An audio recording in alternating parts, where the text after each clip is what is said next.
शब्द कहाँ से लिया गया? हिंदी शब्द कहाँ से लिया गया? हिंदी किस भाषा का शब्द है? तो हिंदी फारसी भाषा का शब्द है। हिंदी शब्द कहाँ से लिया गया है? तो सिंधु से। अगर हिंदी शब्द देन की बात आती है तो हिंदी शब्द किसकी देन है? तो ईरानियों की। हिंदी शब्द का प्रयोग सर्वप्रथम किसने किया था? तो ऑफी नामक एक व्यक्ति थे जो कि फारस के थे। हिंदी साहित्य का इतिहास सर्वप्रथम किसने लिखा? तो हमारे दासी थे, उन्होंने लिखा, जिसका नाम है इस्तवार द ला लित्रंतुई हिंदुस्तानी। इनका आधुनिक इतिहास हिंदी साहित्य का पूछा जाए तो होगा the modern vernacular literature of Hindustan.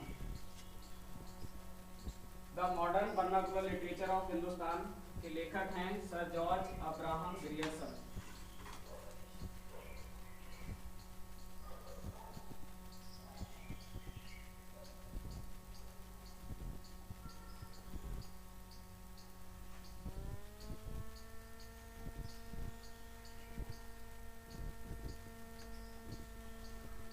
Hindi भाषा का क्रम आता है तो हिंदी भाषा का क्रम सबसे पहले हमारी भाषा आई थी संस्कृत, संस्कृत के बाद आई थी पाली, पाली के बाद आई थी प्राकृत, प्राकृत के बाद किस भाषा का उदय होता है? तो अभट्ट, और अभट्ट को ही अपभ्रंश के नाम से जाना जाता है। और अपभ्रंश से किस भाषा का उदय होता है? तो हिंदी। हिंदी भाषा का अगर जन्म पूछा जाए तो हिंदी भाषा का जन्म हमारे अपभ्रंश से हुआ है। तो हिंदी भाषा की जो जननी है वो अपभ्रंश को बोला जाता है। हिंदी भाषा की अगर आदि जननी की बात आती है तो आदि जननी है संस्कृत। आदि जननी किसको कहा जाएगा? संस्कृत। अगर लिपि की बात आती है तो हिंदी में जो लिपि होती है, लिपि का मतलब होता है किसी भी भाषा को लिखने का तरीका। जैसे राम लिखा है, अगर इंग्लिश में लिखते हैं अंग्रेजी में तो रोमन भाषा होती है, रोमन लिपि होती है, और राम हिंदी में लिखा जाता है तो उस लिपि को बोला जाता है देवनागरी।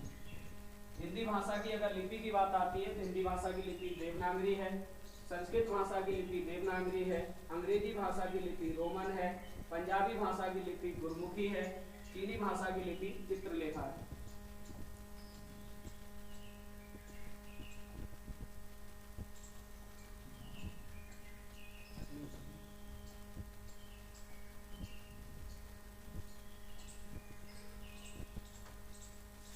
अब आते हैं वर्णमाला पर। वर्णमाला में कुल वर्णों की संख्या अगर पूछी जाती है तो 52। अगर 52 ऑप्शन में नहीं होगा तो 49 होगा। वर्णों अगर वर्णमाला किसे कहते हैं पूछा जाए, वर्णमाला किसे कहते हैं? तो वर्णमाला कहते हैं वर्णों के व्यवस्थित समूह को। स्वर किसे कहते हैं?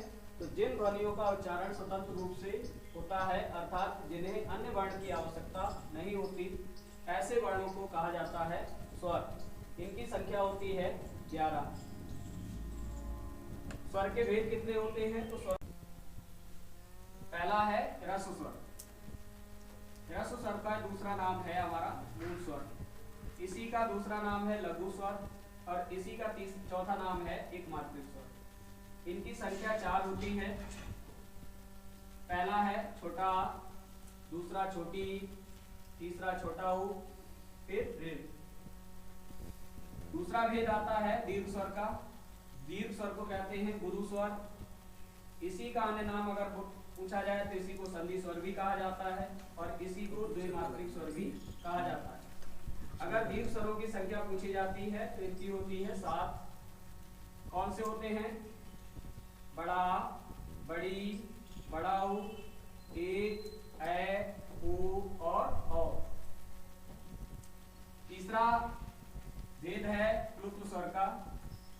प्लुप्त स्वर को ही त्रिमात्रिक स्वर कहा जाता है। प्लुप्त स्वर को ही त्रिमात्रिक स्वर कहा जाता है। इसका एकमात्र उदाहरण है ओम। कभी भी क्वेश्चन इसका बने कि प्लुप्त स्वर का प्रयोग शब्द में कहाँ किया जाता है? प्लुप्त स्वर का प्रयोग शब्द में कहाँ किया जाता है?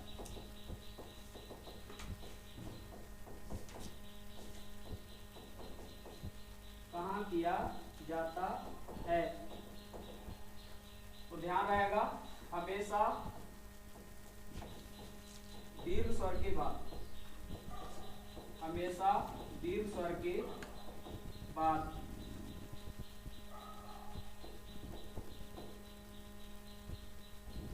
अगर आपसे क्वेश्चन पूछा जाए कि क्लुप्त स्वर किसी को बुलाने या पुकारने के लिए, किसी को बुलाने या पुकारने के लिए,